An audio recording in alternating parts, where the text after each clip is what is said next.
I'm Olivia McGreevy with 88.3 The Sting, and today I am joined by James, Kendall, and Logan, who are members of Big Time Rush. How are you guys doing today? Great. No complaints. That means Like great. that intro. Just to kind of get into it, you guys, it's been almost a year and a half since your first comeback single, Call It Like I See It. And I'm just wondering, like, what has been like the most exciting thing for you guys since coming back? Wow. I think every aspect of it has been pretty exciting. Again, it's I know it sounds long now that you say it, a year and a half since the last single, but we've been working. So each step of the way has been something that's new and exciting. It's funny, we have a new tour coming up, but it feels like it was only a couple months since we finished the last tour. And in some ways, probably because it was kind of true. actually only a couple of months. So we've had very little time to kind of take it all in. We've been in the studio working diligently on the album and finishing that up. And in between time, plotting and scheming for all the new stuff, like tour. And so, yeah, I think we've just been very excited. The new tour is something that no one's ever seen before, as far as some of the songs that we're playing and the stage setup. So a lot of new stuff, and yeah, I think we couldn't be more happy. That is awesome. I am so excited to see what this new tour is, because last year you guys really knocked it out of the park with the Forever Tour. I gotta say, that was awesome. Awesome to see as a fan. Awesome, I'm sure, for you guys to perform. But you kind of mentioned you've been releasing singles, and you just recently released your newest single, Waves. So can you talk a little bit about that? And James, I have to say, you're kind of solidifying your spot as like the Bridge King recently. I loved your bridge and can't get enough. Now we've got Waves. I love it. I hope to see more of it. But tell the listeners. The Bridge King. Yes. all kneel to the Bridge King. Yes. As you should. True. You know what's fun? We've been finding our spots. You go ahead, but I was saying we've been finding our spots for sure. Each album is a little different. Well, you know what's interesting about that is that we all cut randomly on different songs. You know, sometimes when you write a song, you're not even like cutting it. Someone else takes the first verse. And sometimes when it doesn't really come together until you find which song's going to be on the album. And that's why we never get too specific about who's singing what, because you don't even know if the song is going to make it at the end of the day. Now, if we had a little more time to go back through and repolish and maybe not sing as many bridges or maybe sing more verses, like, you know, in some ways it'd be nice to kind of divvy it up. But in other ways, you get magic on that first take. And I think on these bridges in particular, like, you know, especially into some like this crazy high stuff I've done, we didn't know if the song was making it or what was going on with it, but I had so much fun in the studio. I think there's some magic in those takes. And so I'm happy that they stayed. There's 8 tracks that no one's heard. So there's going to be a little bit different things going on as you hear that. Also, a bridge is meant to transport you to a different world. And James does that to me more often than not. So, I was going to say, you know, yeah. Also with the music, and also with the music. Yeah. The other thing is that traditionally a chorus was always the main part of a song. Like if there was something that was going to be promoted or whatever, it was always the chorus. But you know, with TikTok and everything, and with social media, any random part of a song can be the part that people really connect with. So when we're writing, it's more important. It's less about who's singing what, and more importantly, how good is the part, and how good does it sound. And so if somebody just happens to nail it, then it's more important that they sing it than figure out why aren't they singing the first part of the song, or why are they singing this part, not that part. I mean, I think I've been doing, yeah. You try to make all hooks. I was going to say that's kind of how, to get back to your question, that's how Waves kind of started out. I had a small voice note for something, and me and Kendall had heard it one day that we were hanging out, and we decided to chase it down and go to the studio. But even in the studio, I think one of the first things I did for Waves was you know, just kind of scatting and not having any particular words. And that was something that we really loved, which is you hear throughout the track, but it's not really a part. It's kind of like an intro and kind of just like a ad lib hooky type of part, but it's something that fit and it felt right. And I think that's kind of how our songs start. We go with melody, or we'll chase down a line that feels like it fits and kind of see how the song develops. And I think Waves developed in such a cool, fun way. It seemed like a great track to put out next, and a sound that we had not really played around with yet, and it felt right. So this is actually a single off of your first album in 10 years, almost to the date. 24/7 was released, I saw, on June 7th, 2013, and this one's coming out June 2nd, 2023. So that is like Wow, a date, which is We planned that. We've been scheming for 10 totally years. intentional. it's intentional. all part of your plan. Yeah. I trust that. So this album is entitled Another Life. What is the significance of that name for you guys? I mean, It means a lot. There's the obvious aspect of this truly feels like another life since we started the band, since we started making music. But then there's also, I mean, there's so many layers to this. I'll let you guys take away more. But one of my favorite ones is we think about leveling up. And I think about, like, you know, Mario Luigi, like popping up and getting the mushroom and getting another life. I think about second chances, you know. I think about another life, a second chance to do the band and to be in the band and to operate it the way that we wanted to do. And that honestly, in a lot of ways we were back in the day. It just was not, we weren't in control, but we were like kind of leading it.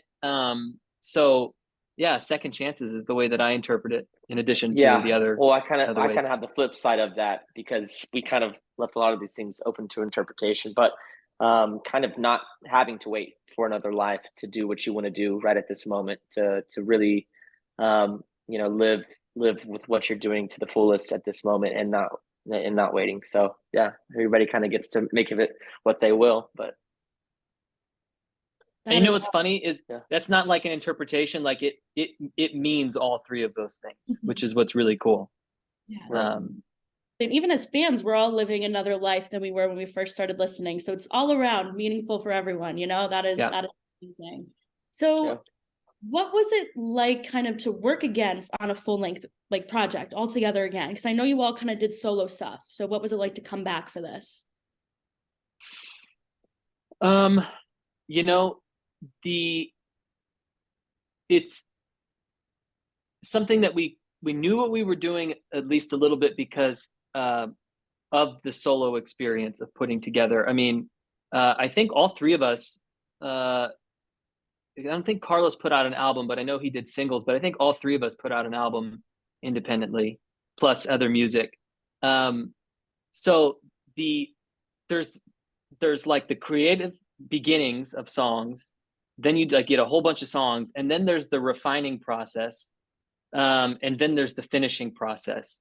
You know, each one of those steps is extremely detailed, and also takes a lot of heart and a lot of guts. You know, you have to be able to say no to a song maybe that you really like, and it's not saying, oh, this song will never be heard by anybody. It's just saying it's not for this collection of songs that we're putting together. We've had so many different flavors and sounds, and honestly, the album is a mixture of all that stuff, but it is actually very cohesive. And that's because we took the time to do that refining process, and then also the finishing process to make sure that there was a through line, and that these songs sounded like they belonged together, even though they are very, very different. Overall, though, it was very much a journey. It was quite the adventure. We didn't have a whole lot of outside producers. We really had a very close, tight-knit bunch help us with this, and we did that for a reason, because after spending all that time apart, it really took us time, and we wanted to have the confidence to explore and make mistakes and do things that we have not done previously on the other albums. And we have a small team that really allowed us to be as free and as fluid in the studio as we wanted to be. And I think we've really kind of outdone ourselves on this one. It's really exciting to kind of hear how each one is so unique and very different from the last track. And yeah, I think people are going to be surprised, and I'm hoping that some of these songs on this album will be kind of a little bit of a piece of people's lives soundtrack, so to speak. So speaking of like the past, and we talked about it a little bit, you had an amazing summer last summer on the Forever Tour. I got to see you guys both here in Cleveland, and I also saw you guys at Madison Square Garden, and that was, whoa, I can't even imagine how that was for you guys. That was a wild night to experience. And I want to congratulate you because you guys have another big milestone show in this upcoming tour at the Kia Forum out in Los Angeles. So how excited are you guys for that show? That's amazing. Well, So crazy. I don't think that we ever could have predicted that right after the announcement of us coming back, very shortly after that, we'll be doing a 44 city huge arena tour like we were so lucky to do last summer, much less to say, oh, wow, despite the fact that so many fans did show up, there were so many fans that didn't have a chance, that the tickets sold out too quickly, or they weren't even aware that we were back touring, making new music.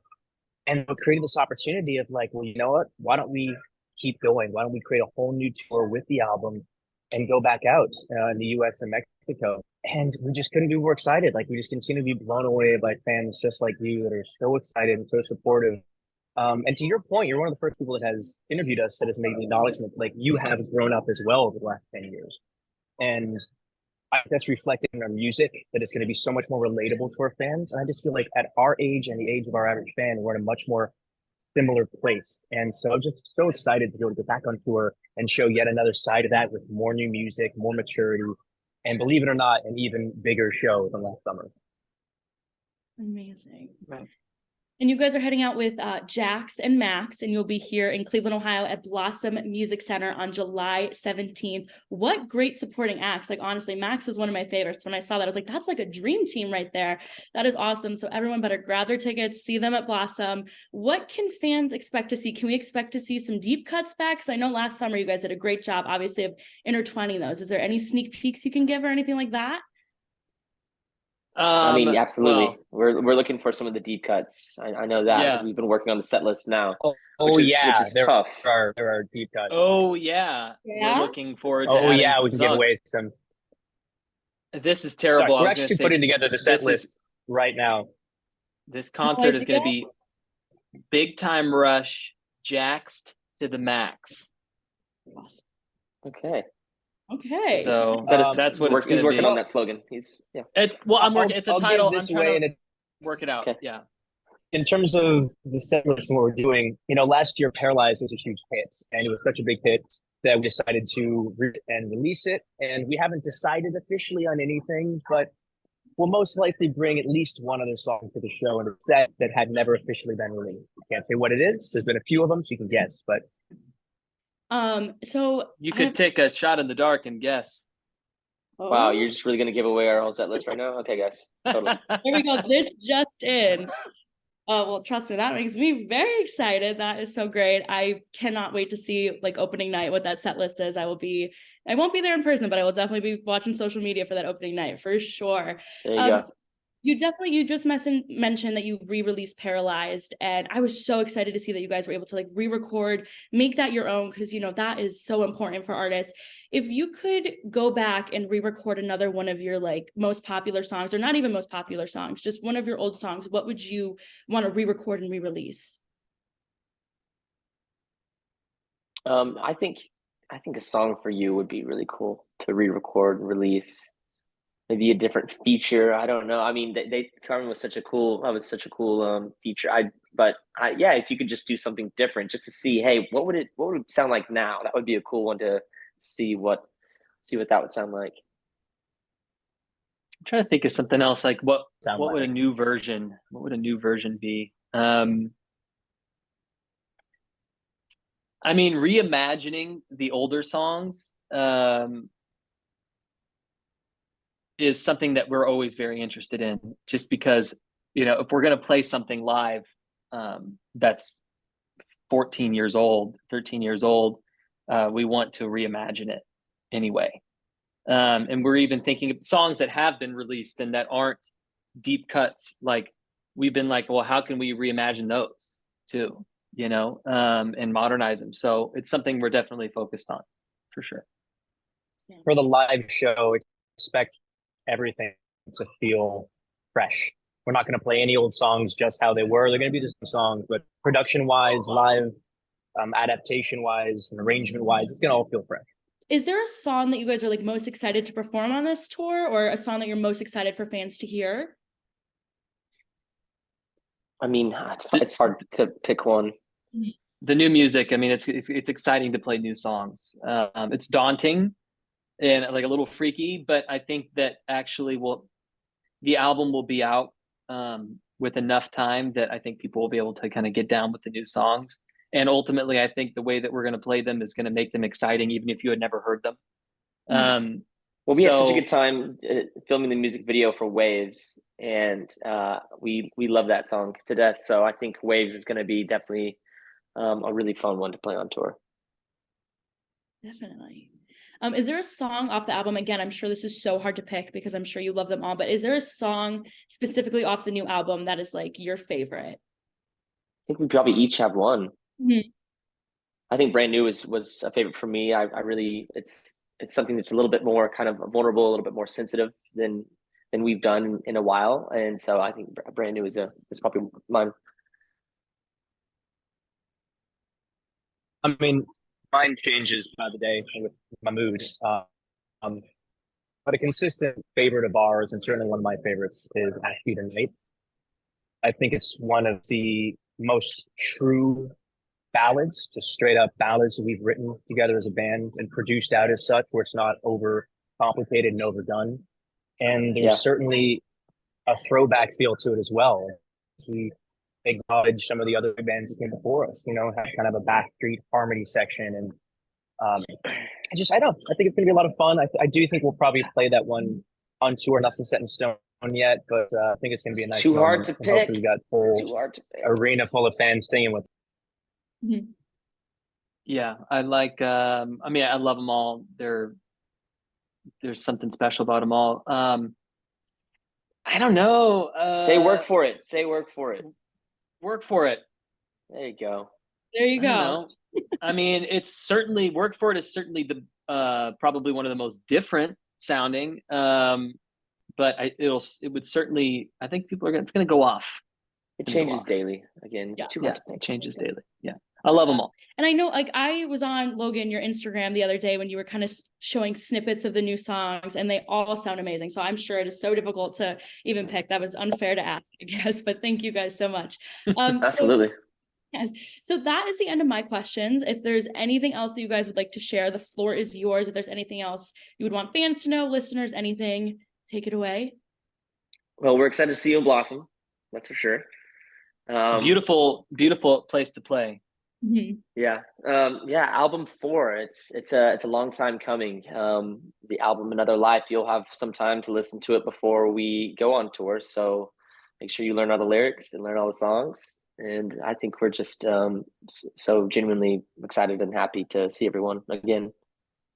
Yeah. And we're very grateful for all the love over the years, and the people have supported us. And I can tell you that we all get these comments like on the street or out and about when we're doing something, and someone comes up and tells us how much the band means to them, and that means a lot. It's very, very nice to hear, and we just do it because we love it. It's a labor of love. And lastly, hydrated to come to our show because it's high energy. Now with Max and Jax opening too, you're going to have many hours of tons of hits and tons of fun. Absolutely. And as they said, check them out here at Blossom Music Center on July 17th. Be sure to follow them at Time Rush on all of their social media so you never miss their new releases, tours, anything. And you do not want to miss that show. I'm telling you guys, I've seen them. I even saw you guys when you guys did your little college tours. I was a fan club member that got picked to go down to Ohio State University. Oh. So much fun for such an intimate venue. It was so cool to see you guys because I'm like, I'll never see them like this again because they're playing huge arenas. So it was so cool. Don't say never, because we actually had such a great time that we were thinking, oh, maybe we should do something like that. There's nothing like those intimate performances, and I know we all kind of started out like that. So we definitely love it, and yes, we'd love to see you again. Thank you guys so much for talking with me today. I truly appreciate it so much. Thank you.